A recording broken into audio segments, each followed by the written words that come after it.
this interview and presentation, we will meet up with Elizabeth Sharpe, who is a mom, wife, professor, parent, health educator, and marriage and family coach.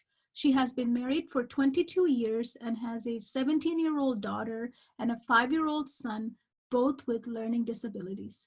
She believes every child, teen, young adult, and parent can thrive with the right mindset, tools, and a community. Let's welcome Elizabeth.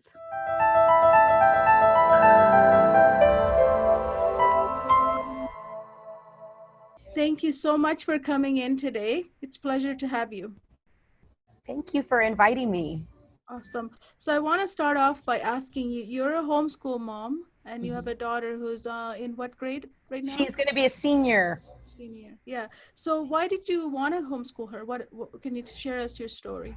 Sure. Well, originally, I'm an educator in higher education, and my husband is a public school educator in high school.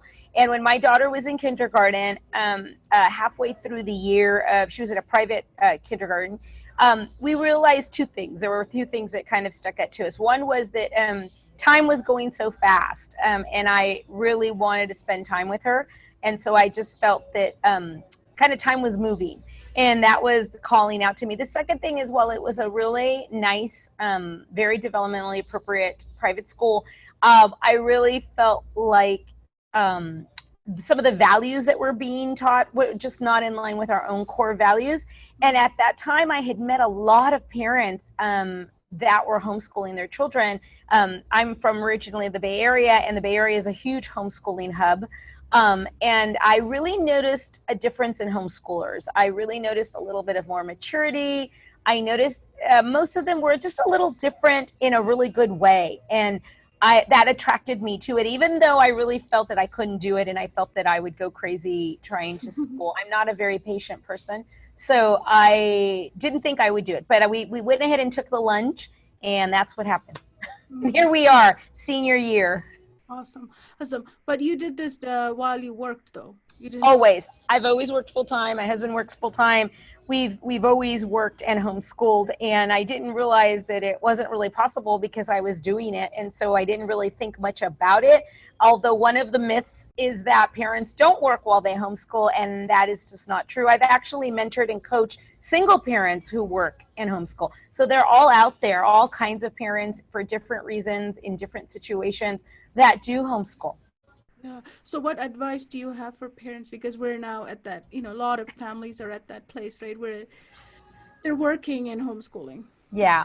I think there's a couple of things that we need to really kind of fix right off the bat that I've learned, and I hope people learn from my mistakes. I always tell people I'm a great coach and great educator because I've made a lot of mistakes. And so when you make a lot of mistakes, you learn a lot. First of all, this idea that you have to replicate the school system.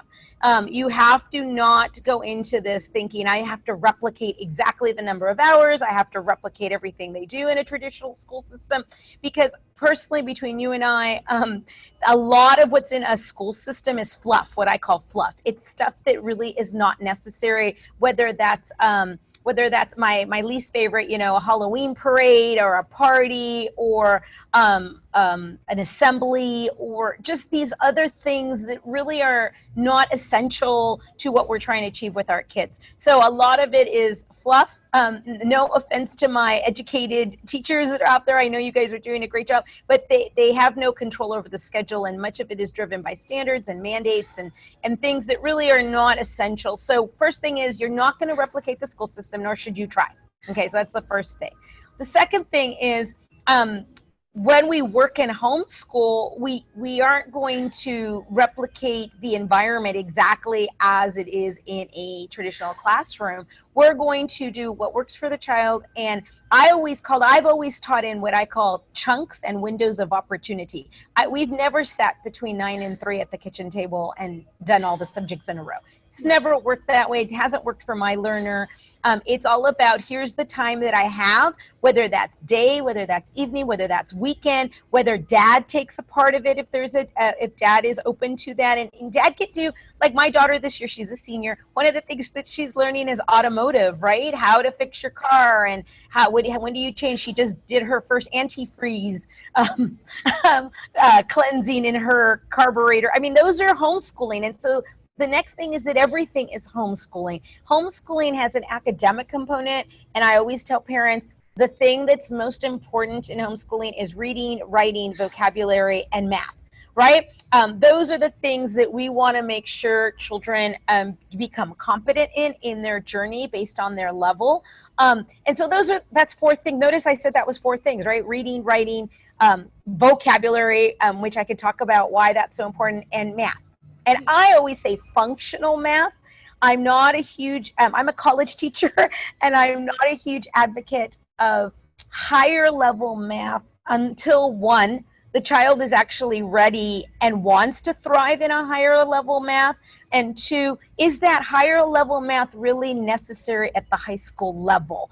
Can they wait till the college level? Because in college, as we know, we replicate everything all over again, which is really frustrating to me that we would do it in high school and then we would replicate it in college. So I think that we want to get out of the mindset that I have to do everything public or private education does. And the story I always tell is that my daughter, when she was in 2nd grade, we were with a homeschooling public charter, and they were very standard driven. And one of the things in 2nd grade, I guess, in the state of California or maybe federally is you have to learn rocks, like the geology of rocks. And here I have this rock kit that they sent me, and we sat down to do the rock lesson, and my daughter couldn't care less.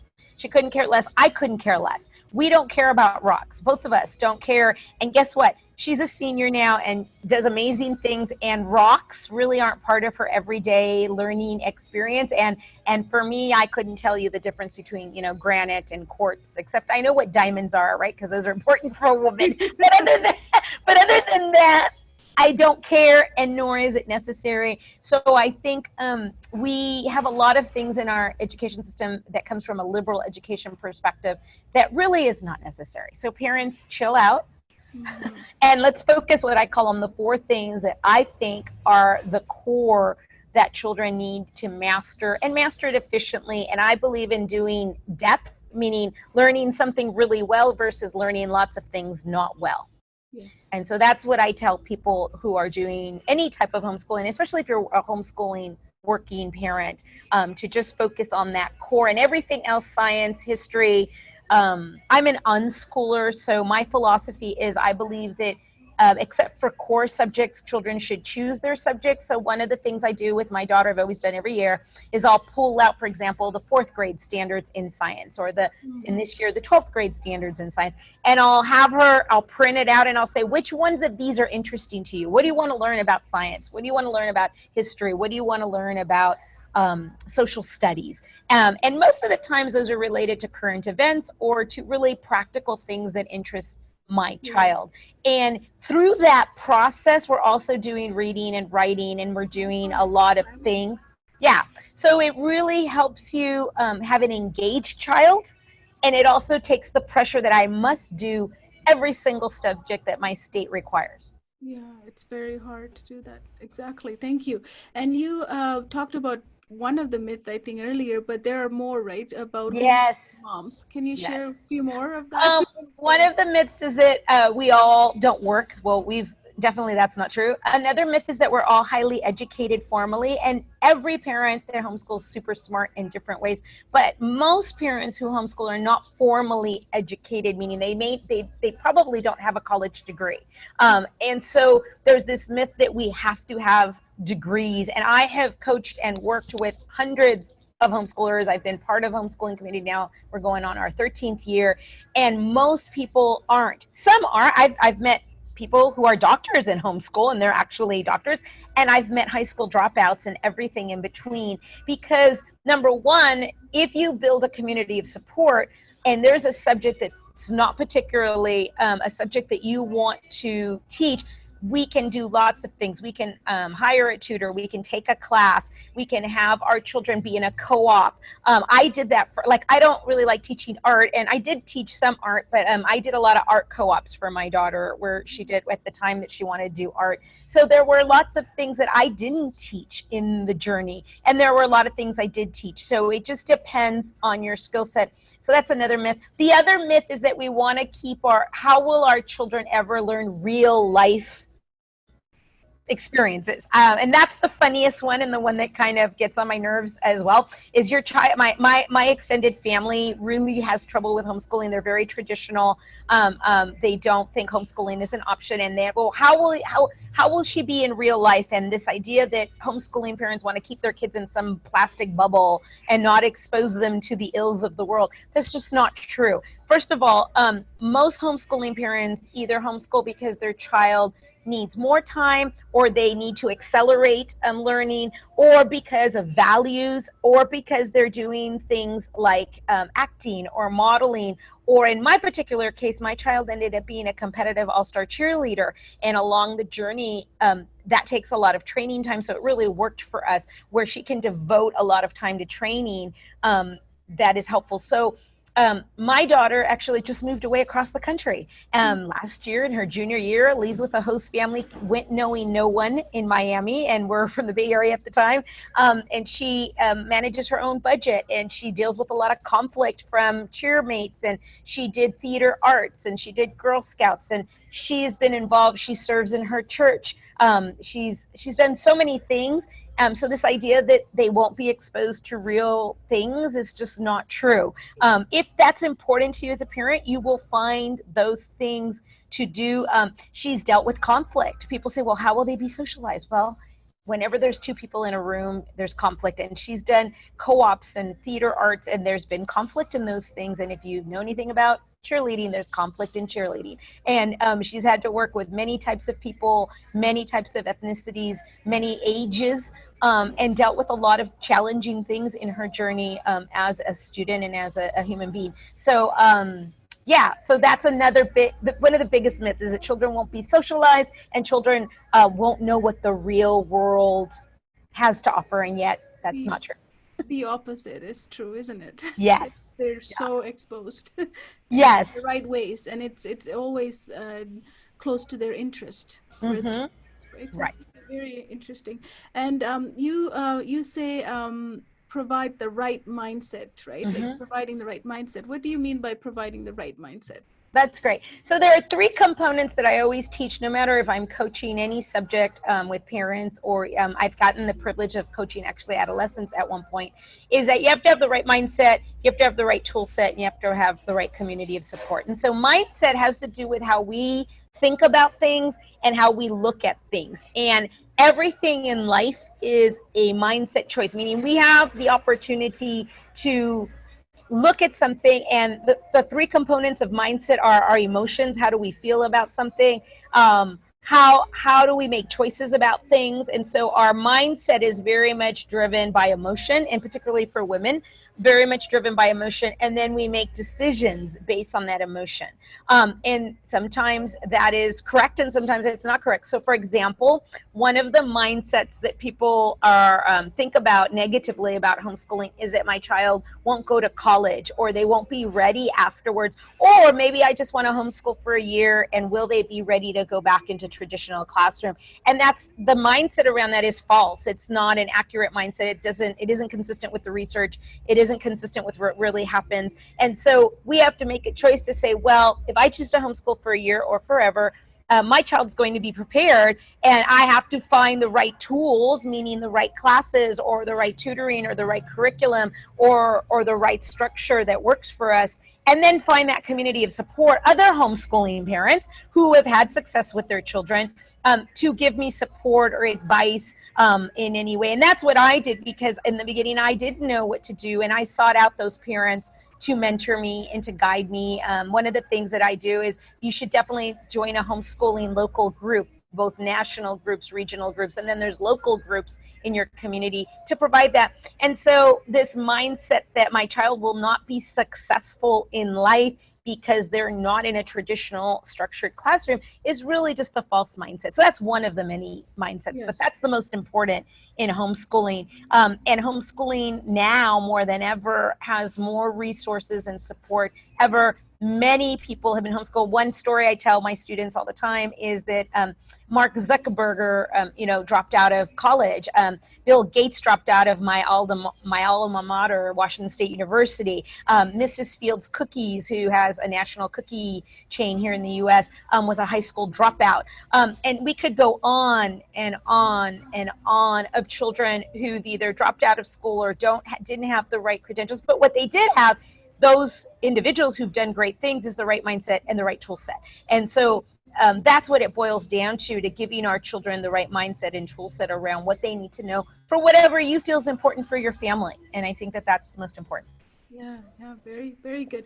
So you do a class for parents, which you help them get their kids and teens to focus and concentrate, right? Yes, What I is it do that. called again? It's focus and concentration, increasing focus and concentration, Yes. which is really important in anything that we do in life. I think one of the myths, there's two things about children that I really believe, children and adolescents, not just children. And this is based on research, but it's also based in my own experience and my also mistakes as a homeschooling parent at different times and seasons with my own daughter. And that is that all children want to learn. There isn't a child on earth that comes into this world that doesn't want to learn. Okay, that's the mindset you as a parent need to really, my child wants to learn. Okay, if they're not learning, we have to ask the question why, right? And the second thing that is very consistent is all children want to please the adults in their life.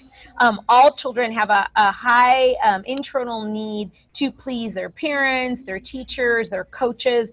They want to please the adults in their life. Even adolescents, believe it or not. The biggest myth is that adolescents just want to rebel and they don't want to make anybody, and that is just not consistent with the research, and no has it been in my experience in working with my own child and with adolescents.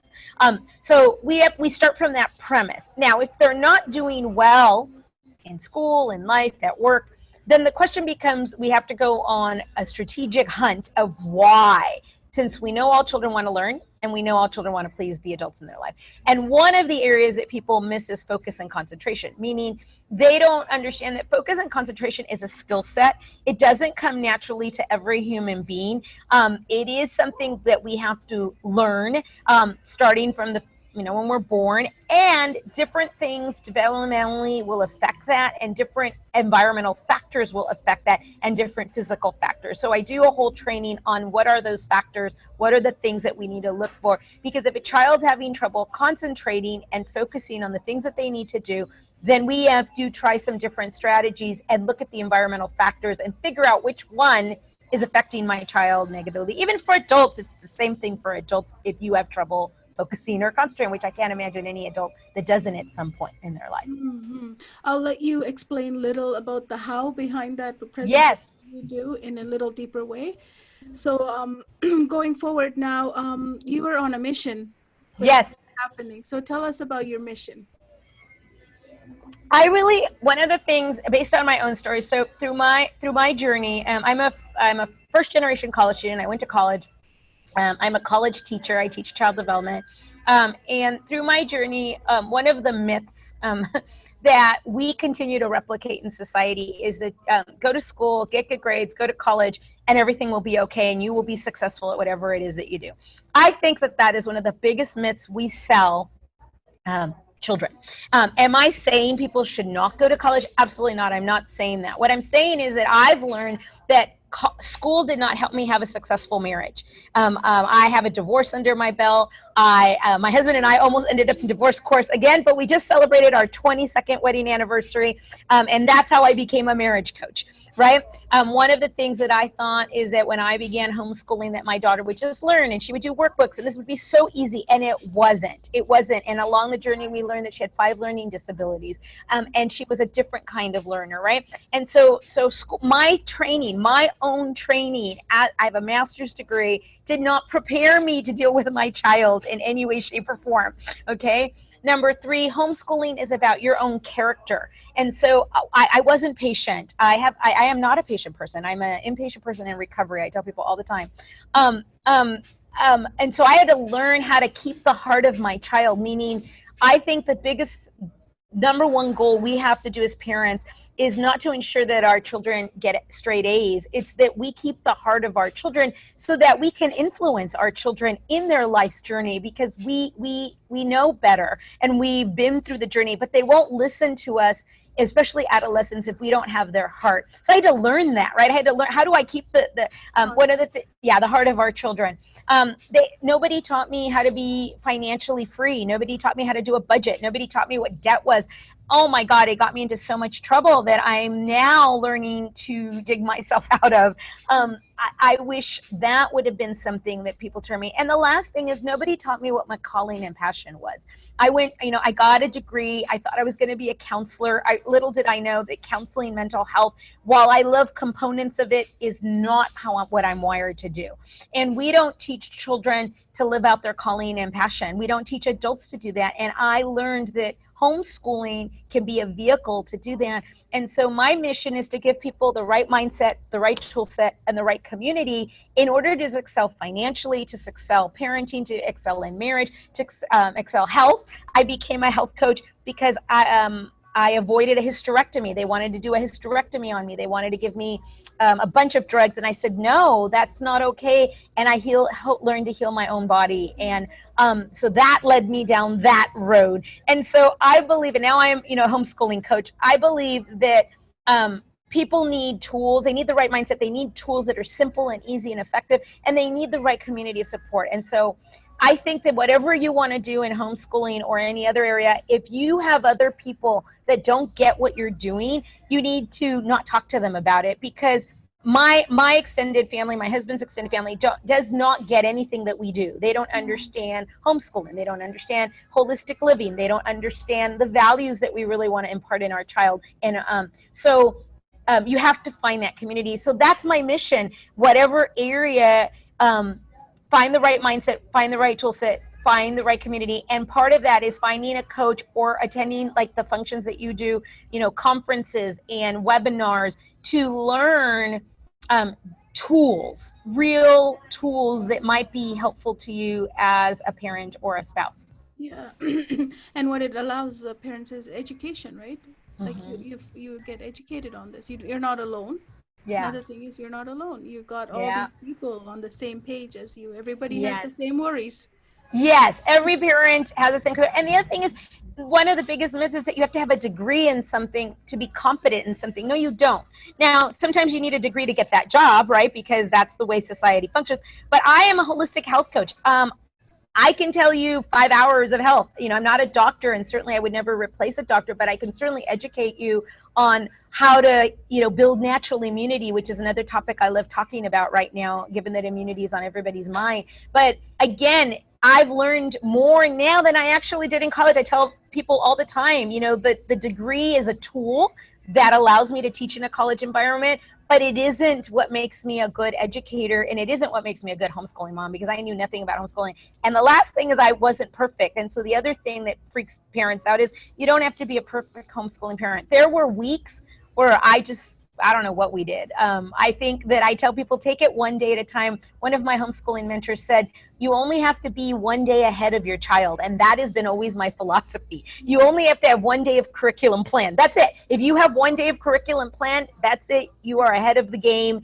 They don't know that. They don't know that you only have one day planned.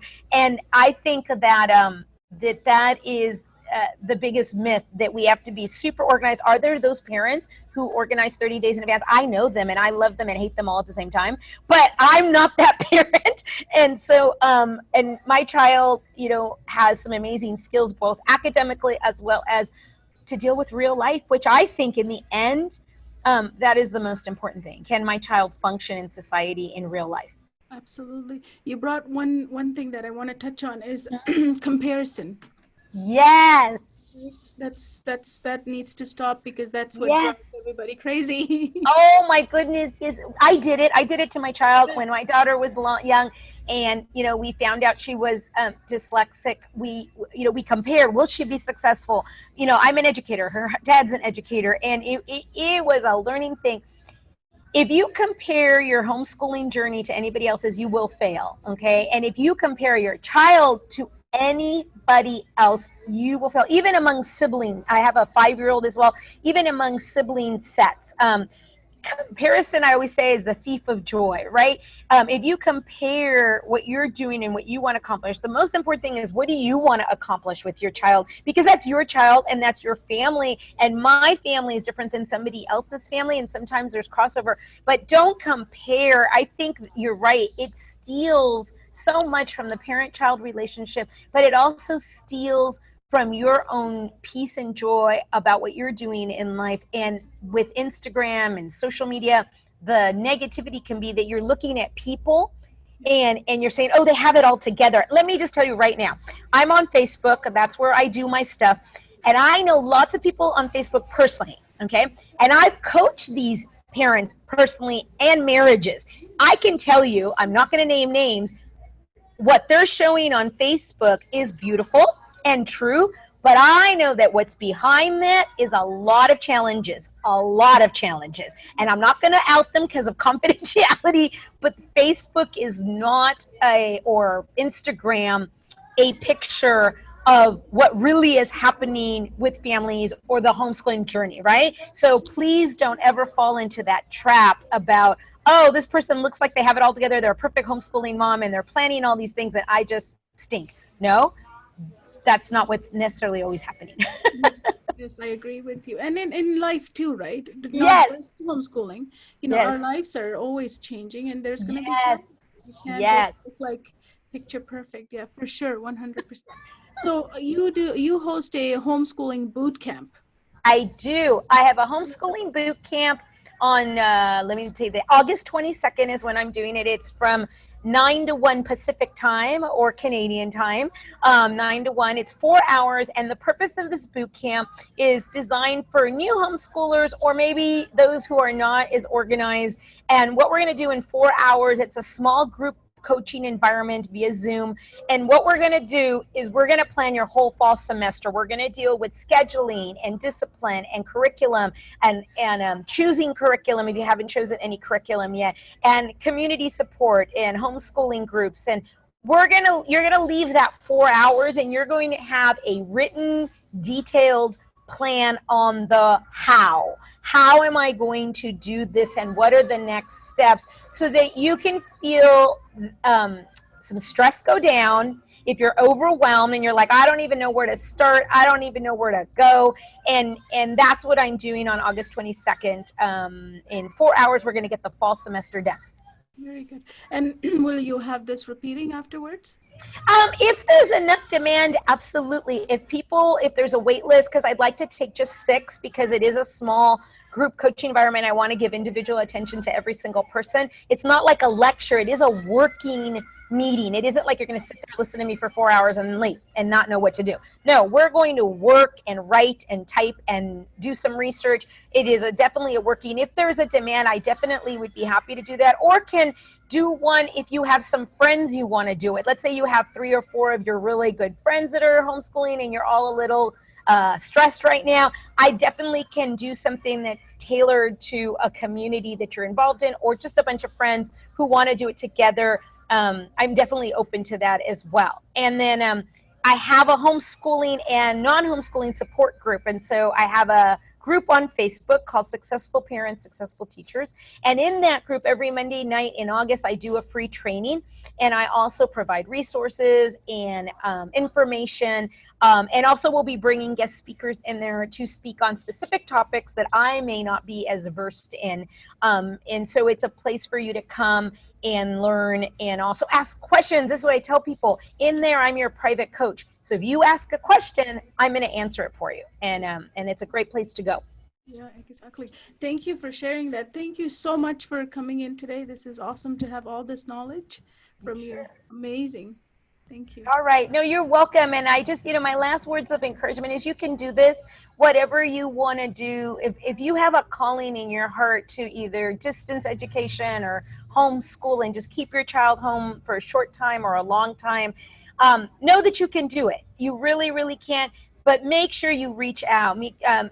This is a wonderful, conference and opportunity. Reach out and never believe that you're the only possible one struggling with whatever you're struggling with, because I have learned that everybody is struggling in something right now and always will be, because like you said, life is a journey and it gets complicated and there are seasons of different things. And so that's how I've done it. I can't believe my child's a senior. She's going to graduate this year. It is it's gone by so quickly that I can't believe we've reached this stage in life. And she's successful, and a success that's defined by her, a success that's defined by us. And always define your own success. Never compare it to anybody else, because your child's unique. Your children are very, very unique, and you're their parent, so you can do it because those children are yours. They're not anybody else's. You're their cheerleader. You're their cheerleader. I'm their cheerleader. That's what I do with parents. I cheer them on. Yeah, and you're for your kids too, right? Absolutely. If you have not provided her the right environment, that's what I go by, is providing the kids and the right environment. Mm-hmm. Look at how she is now, right? Like if you had follow those labels you got for her, like, she has this or that, and left her in the school environment, she wouldn't have got all this fostering, this atmosphere where she can just grow. Absolutely. And has there been challenges for her? Absolutely, like any other adolescent. But teaching your children to overcome those challenges and teaching your children how to work through that is homeschooling, right? It's part of being a homeschooler. And when we talk about homeschooling, everything's homeschooling if you really think about it. And even if you send your child to traditional education, there's still a certain amount of homeschooling that should be occurring around other topics that the educational system is not equipped to cover.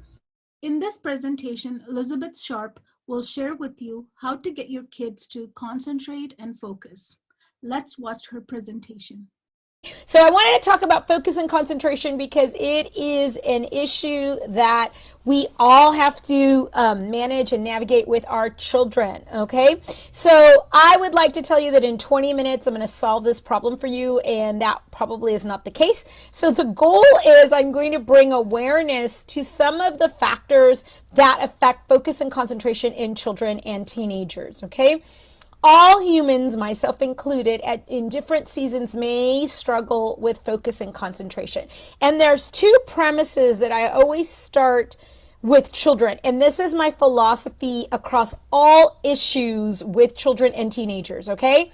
Number one, all children want to learn, okay? There isn't a child on this earth or a teenager that does not want to learn, okay?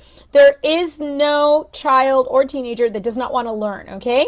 Now, that doesn't mean that all children are motivated to learn, okay? And that's a different question. So all children want to learn, and we know that because from the moment children are born, they are just super excited to learn, okay? And if they're not learning, we as educators, and I consider parents educators, whether you homeschool or you send your kids to private school or public school, it doesn't matter to me. You're still a teacher as a parent. You're still the primary teacher, and you're still a really important influence in the life of your children, okay? So when I use the word educator, I use it all the way around, however is pouring into the life of children, okay? So all children want to learn. That's the premise I will use for every training. And number two, all children want to please you as the adult in their life. Children want to please the adults in their lives, including teenagers. Believe it or not, the research consistently supports that even teenagers and pre-adolescents want to please the important adults in their life, whether that's their parents, whether that's their the teachers,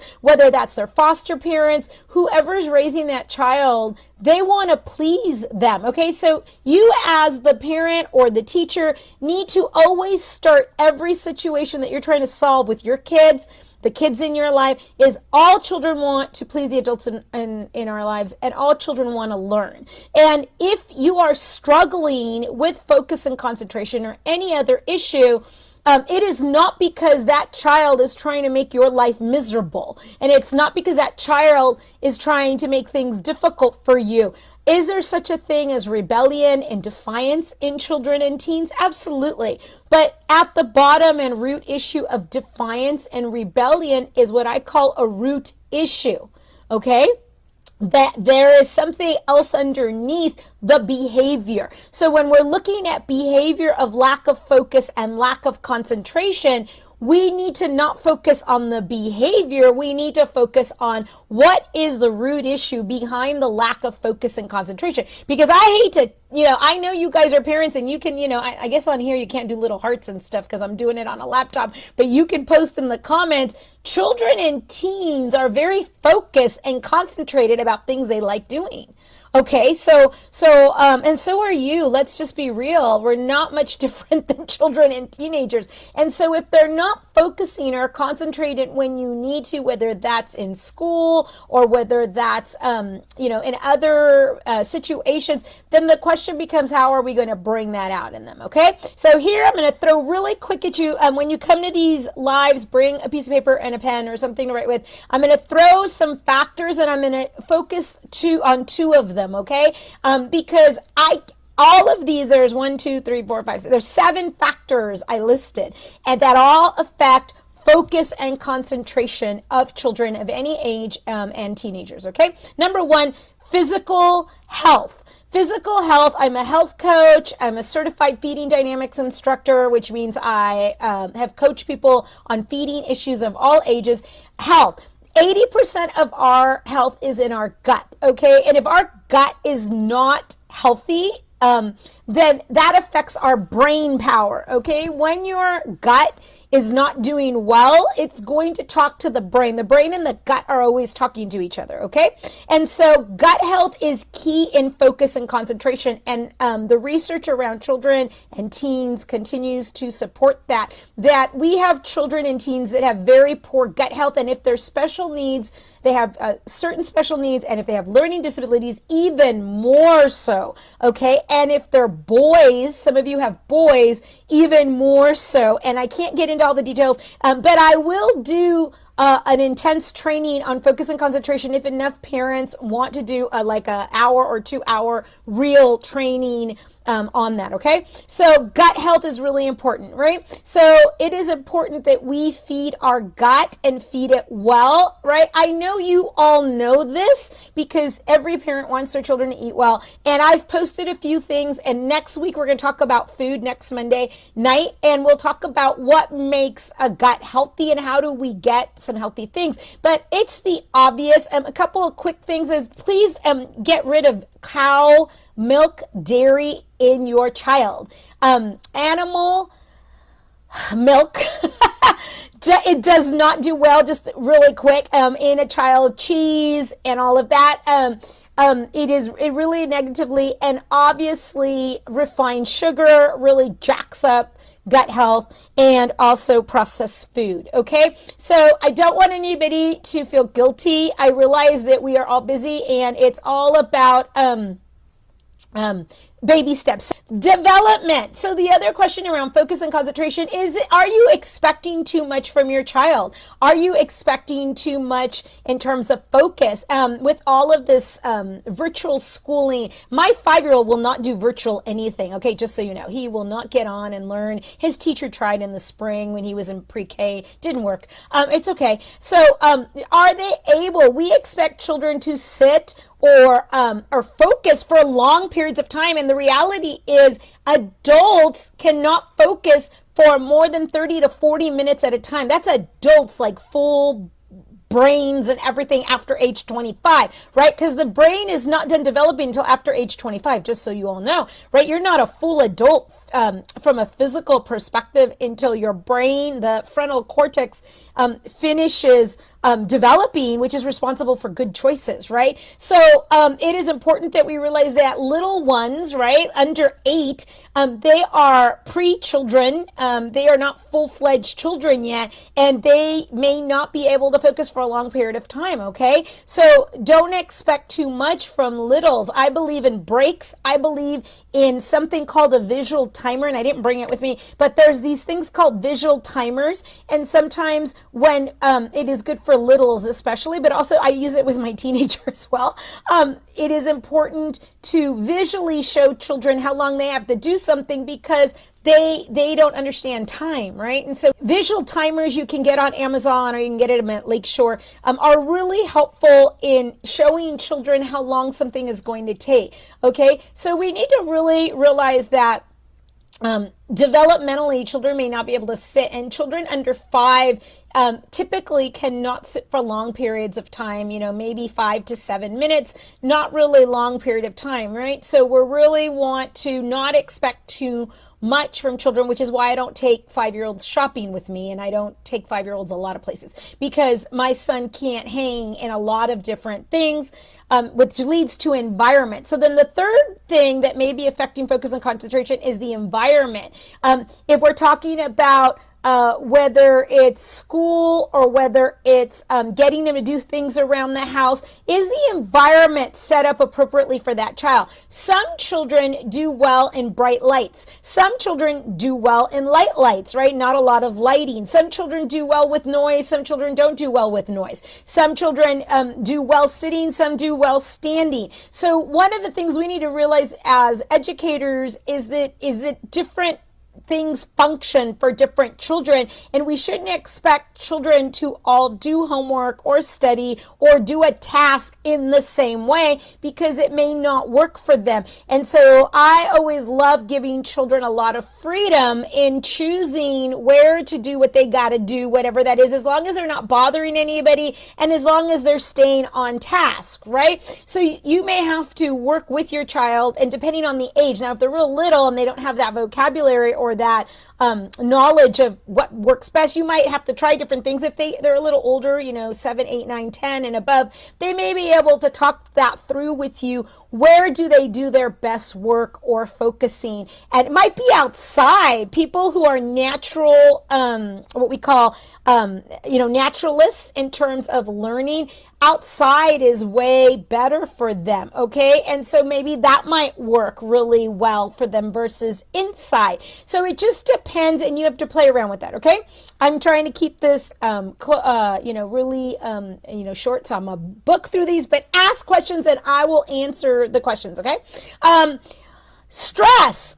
Stress really impacts focus and concentration, and young children as young as 6 weeks old can be stressed out. We have a lot going on in the world right now. There is so much going on in the world right now, and our children, and in the classroom as well as outside the classroom, they feel that, and they can sense. They may not understand that there's stress occurring. If you're having particular issues, if there's fighting at home, right? This is why, married people, take it outside, right? Take it somewhere where kids are not listening to it.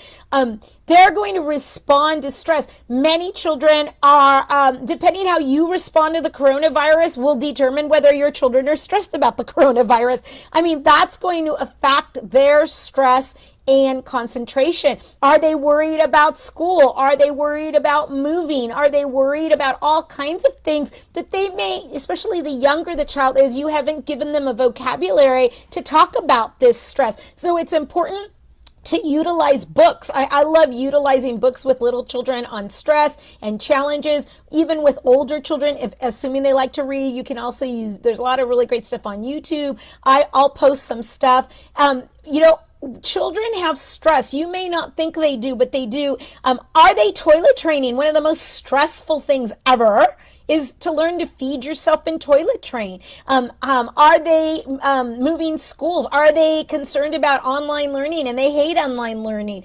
There's a lot going on, you guys, and I could go on and on and on. There's so much going on, and more than ever, this is a stressful period for a lot of people. So we need to realize that if children aren't focused and concentrating, then they may not have an outlet. So you have to find a way to be able to have that dialogue with your kids, whether that's pictures, whether that's reading, whether that's songs, ways for them to be able, excuse me, to verbalize how they're feeling. And so I always say, go on Google and Google a children's feeling sheet or or a teenager's feeling sheet, and get them to be what we call emotionally literate, right? The ability to express how I'm feeling. And no matter how they're feeling, don't tell them they're not feeling that way. If a child says, well, I'm worried about going to school in the fall, let's just say that one, right? Don't answer, are you ready? Don't say it'll be okay. I know you're trying to be helpful, but if that child is feeling stressed, we need to process that. We need to say, well, tell me what your concerns are. Tell me how you're viewing this, right? Don't tell people not to be stressed when they're stressed, right? We need to process, and every stress at every age for children and teens is okay.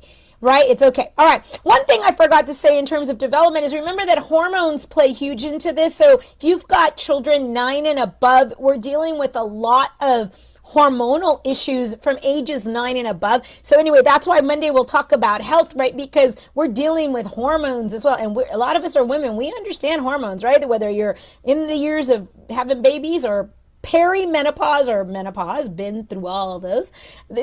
You all know hormones, and so children are no different, all right? And Yesenia wants some oils to calm her child. Yeah, let's talk about that.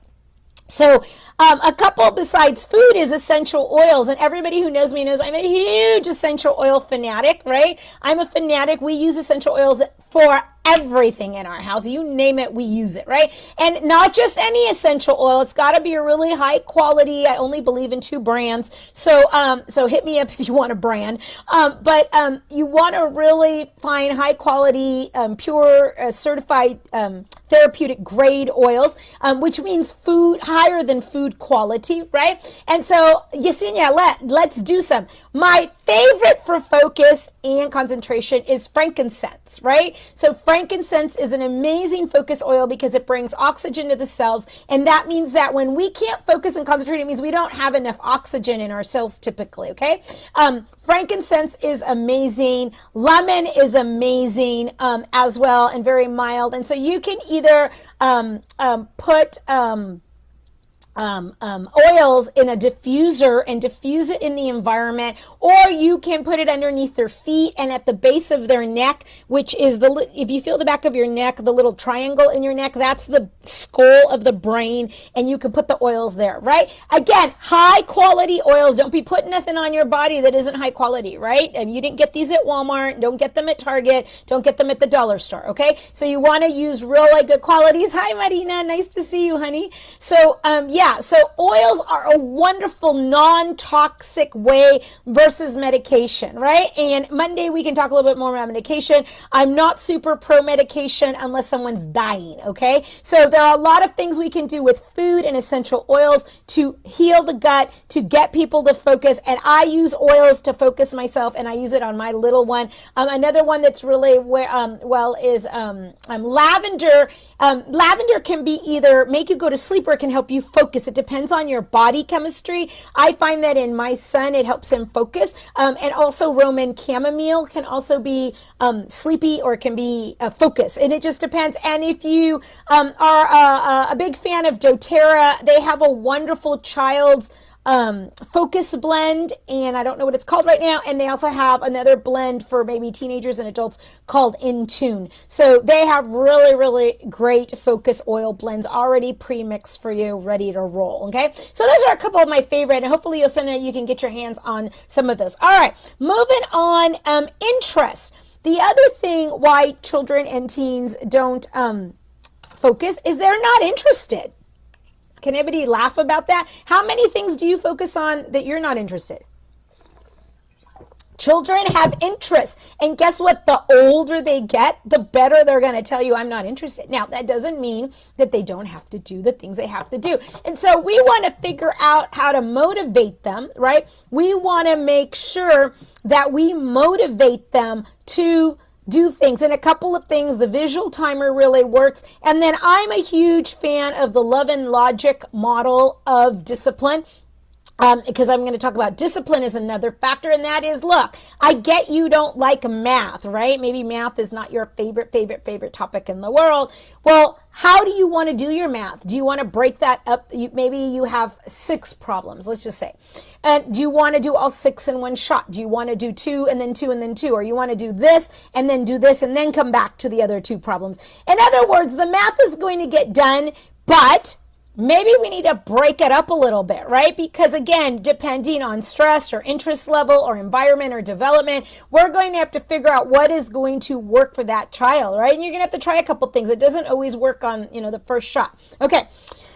Last thing is learning styles. Okay, let's talk about learning styles. Learning styles, you have to know your children's learning style and your learning style. Why is that important? What is your learning style and what is the learning style of your child, okay? A learning style means what is the best way that we learn, okay? So, learning styles means a child may not have interest and focus because you're not teaching and this also includes like teaching chores and, anything you want your kids to do around the house or anything like that. You're not doing it in a way that is their best learning style. We all learn visually, auditorily, kinesthetically, and sensory, meaning we all learn either by seeing, by hearing, or by doing, or by touching, okay? And so all of us have a preference, and the reason you want to know your learning style is you're going to tend to discipline and parent and teach based on your learning style, and maybe your child has an opposite learning style, right? In my house, everybody has a different learning style than me, right? They don't do me, right? I'm auditory, so they don't do me. And so I had to learn as a homeschooling mom, as a parent, as a teacher, as a wife, that, my husband has a different learning style. My daughter has a different learning style. My son. So I got to do stuff. Mamas, we're like motivators in our house. Like that's what we do, right? We're called to motivate. So we got to figure out how people learn. And so maybe if your child is a auditory learner, right? They may need to learn something by listening versus seeing or doing, right? And maybe instead of reading a book, maybe they need to listen to a book versus just, reading it, right? Maybe they're kinesthetic, hands-on learners, right? And that means that they need to move when they learn or when they clean or when they are doing stuff. So we got to do a whole training on that. There are a lot of strategies, and you can just Google kinesthetic learning, teaching styles or that kind of thing. Let's say you want them to clean their room. So maybe you need to have them clean up their room and they're not cleaning up their room and they're not really motivated to clean up their room. But maybe if you had a visual chart or if you color coded the bins or if you labeled things with pictures on them, especially if they don't read yet, you have to set up the environment, but you also have to set it up in a way that meets their learning style. Okay?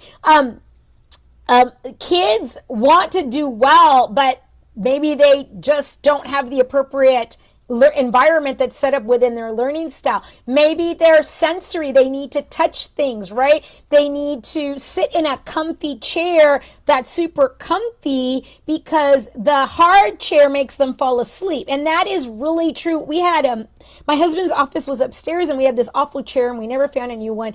And then he wasn't doing anything upstairs and he wanted to go upstairs because it was quiet. Well, then we moved it back downstairs and we put a different chair and it was comfier, and now he's like working down there. I'm like, why didn't you work upstairs? Well, it had to do with the chair. Okay. And that sounds silly, right? A chair, but definitely that might be like the missing link, right, to that. And then the other thing that I didn't mention in terms of environment is what time do you want kids to do stuff? See, just because you're a morning person doesn't mean that they're a morning person. Just because you're a night person doesn't mean they're a night person. You have to figure out what time do they focus best? What time are they more open in terms of concentrating, right? We all have different times of the day or evening, depending on who we are, to concentrate. For example, teenagers and pre-adolescents, they've done all kinds of brain research. They tend not to focus prior to 10 a.m. Okay, and there's been a lot of movement in trying to get schools to start later for a lot of kids and particularly teenagers because they tend to operate on a whole different sleep and awake pattern. And you can just Google, there's a bunch of articles on this. And so that's why a lot of teenagers like to stay up late. And the reason they want to stay up late is because there are a whole different body rhythm that's affected by hormones, that's affected by development, right? And so then if your child, if you want them to do something and every time you try to make them do something, it's just like, maybe it's the time of day or evening. Okay, you have to kind of think about what that works for them. All right, so I mentioned physical health, developmental health, environmental markers, stress, interest, discipline, and learning styles. All right, I know that right now figuring out what to do for school just really sucks. Okay, I'm just going to say that. I realize that there's virtual options, there's homeschooling options, there's going back to school option. And I just want to say, number one, please don't stress out. And here's what I mean by that. Okay, let me tell you what I mean by that. Your child is going to be okay no matter what you choose. All right, that's number one. Okay, because children respond based on how we respond. Okay, and so if we're freaking out about what we're doing in the fall, they're going to freak out. But if you help them cope with what's going on, if you help them figure out a solution and a game plan for what's going on, then they're going to persevere and overcome whatever it is. There are no easy answers this fall, especially for us working parents. I've worked in homeschool my whole life. I get it. Make a decision and go with that. And if the decision does not work, then you can change that. At any given point in time, it is okay to change something that's not working. And then one more thing, I always say lastly, but I always lie because y'all know I'm a college teacher and I can talk forever. So the last thing is we have a lot of concern about COVID, and I get it. I get it's a real virus, and I get it exists, and I get for some people it can be extremely dangerous. But I also believe that I'm a type A personality. Let's focus on the things we can control. And you know what we can control? We can control how much madness we watch on television because that's going to affect our kids. We can control how to build immunity in our bodies. And if you want me to do a training on immunity, I'll do one. How to build immunity in our bodies and in our children's bodies. And that's what I've been doing with my 2 children. Number 3, we can control our thought life and what we think about everything. And being in fear and madness does not help you as a parent or a teacher, and it doesn't help your littles and your teenagers. All right, because our children are taking the cue from us about how they should be responding to the world and to our current academic fall situation. So please, please, please, please, please breathe, put some oils on, have a bath. We shall overcome fall and spring. We will get through it. Remember, it's going to be okay. You don't have to be perfect. It's all about intention. Have a great day. Thank you very much. You're welcome. Thank you. Take care.